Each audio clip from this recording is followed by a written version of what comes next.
Doing well. I'm Dr. Milind. So, NICT November session is approaching, and recently I got message from few students about a revision planner. I had released a few videos about things to remember, and there are some important points that you should keep in mind while approaching NICT. But there are some students who find difficulty in making a planner.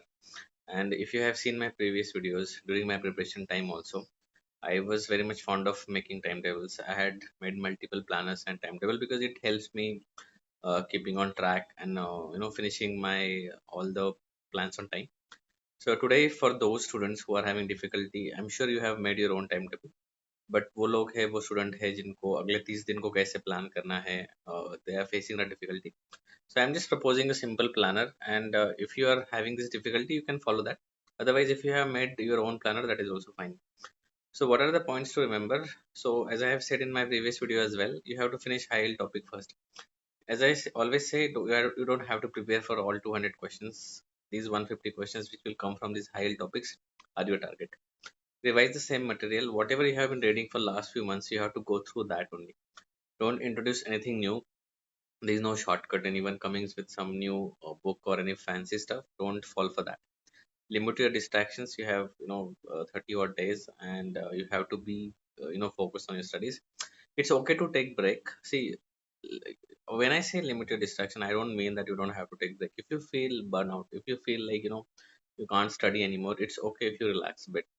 You can watch, spend evening watching a movie, or you can just go for a walk. One evening you don't want to study, you can just watch your favorite serial. It's okay. I have seen the students who take that break and let out that air. They actually perform well in exam, including what the best rank I got. Before that exam I was pretty much relaxed. Before that, in multiple attempts that I gave, I can tell you how stressed I was, and I did not take any break. So somehow it helps, to relax your brain, and when your brain is relaxed, the best thing comes out of it. Also, practice adequate MCQs for exam conditioning, because for especially for NICT, you have to develop your critical thinking.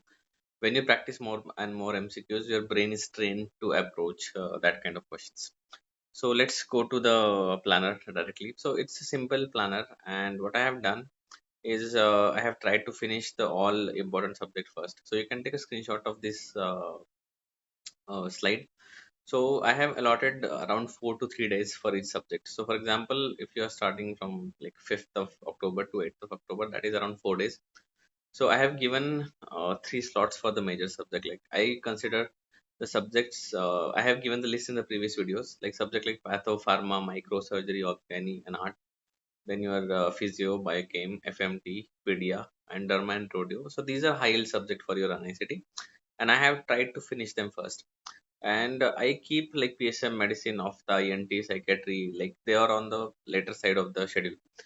Now what happens? See, no matter how much schedule we make, we always miss on it. Like it's very difficult to stay on schedule.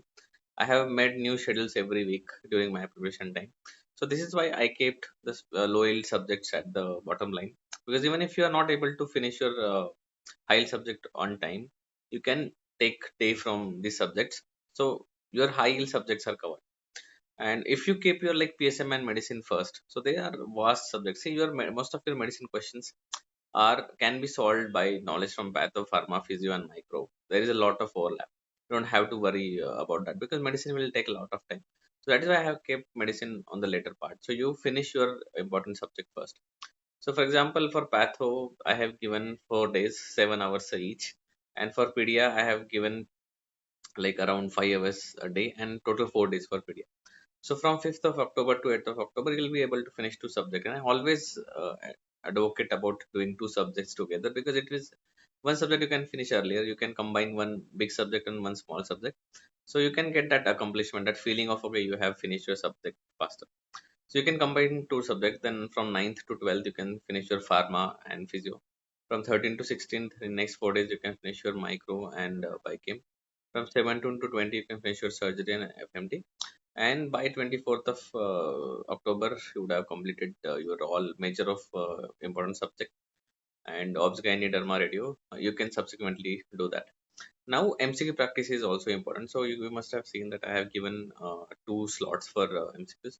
So between 12:30 to 2:30, you can practice your custom models. And I will say that go for the models for the subject you feel you find them difficult. So you can, if you feel that pharma is difficult for you or micro is difficult for you, then you can go for MCQs for that. And at the night, like before sleeping, around 10 to 11:30, so you can do PYQs.